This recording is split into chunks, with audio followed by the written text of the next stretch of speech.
Let me show you a 60-year-old Russian camera. This is a FED made in 1963. Stay until the end so I show you the photos I took with it, but let's see what it can do. It has a 52mm Industar 61 lens, apertures from f2.8 to f16. You can focus from 1 meter to infinity with the help of the yellow rangefinder patch. Or if it's bright outside and you don't feel like focusing, you can set a smaller aperture and then it shows you the hyperfocal distance. At f11, everything from 2.5 meters to infinity is in focus. Shutter speeds are 0.05 of a second to 1 second or bulb, so you can photograph anything from ICBM rockets to Russian snails. Interesting that you can select exposure time until you wind the camera because you risk damaging the mechanism. A kind of do your job and think later approach is a good life lesson. It's heavy and robust and it looks so good after 60 years. Let's give it some film. The back comes off completely.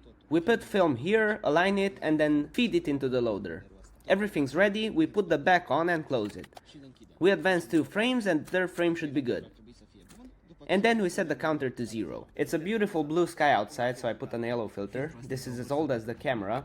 Senna 180, so it probably cost 1 ruble and 80 couples. I've put it on the camera. I selected this specific communist scene. I have to measure the light because the camera doesn't have a light meter. It's probably the best camera to photograph the end of the world because it doesn't need battery. This focal plane shutter sounds amazing. At 500 likes, I release a new video where I'll only show you photos I took with the FED3. Follow me for educational content about photography.